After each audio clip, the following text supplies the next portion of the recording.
हमरे कर जे प्रभु जी हैं, हमरे कर जे कन्हैया जी हैं। कौन सा ऐसा हमर से कसूर होला, कौन सा ऐसा हमरे मन गुनाह कर ली कि हमरे पूरे ब्रजवासी के छोड़ के मथुरा में वास कैसे रे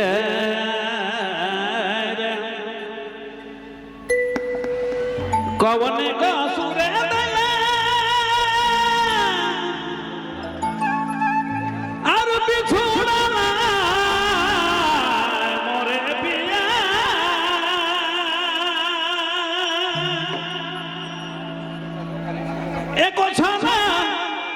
एको छाना लगा बनाई बेसे छोड़ी के राखल दूर देसे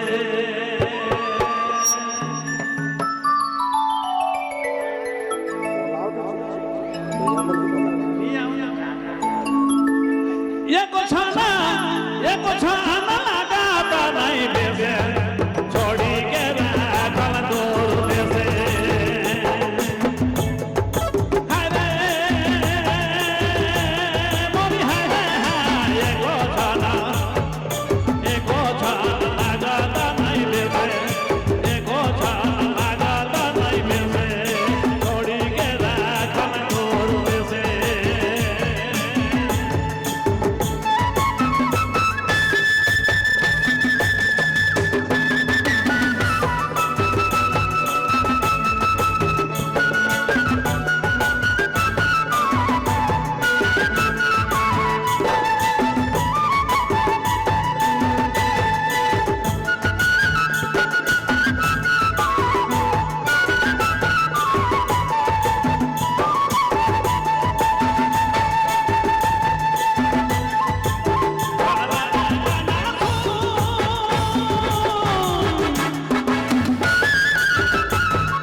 फूल के बिछी बिछ फूल के बिछी बिछ हरा बाबा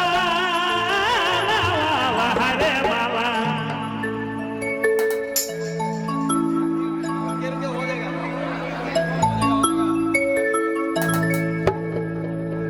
फूल के बिछी बिछ फूल के बिछी बिछ हरा बाबा हरे माला गाधी पीधल भारी गाना हरे माला गाधी पीधल भारी गाना हरे माला गाधी पीधल भारी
थैंक यू। चलो धन्यवाद। बहुत बहुत धन्यवाद। माइकल और विष्णु नारे के 50 रुपया के पुरस्कार खिले सरगुण को 50 रुपया का पुरस्कार। बहुत बहुत धन्यवाद। अब डांस कर दुनिया, चूंकि बिहान होने वाला है तो बिहान हो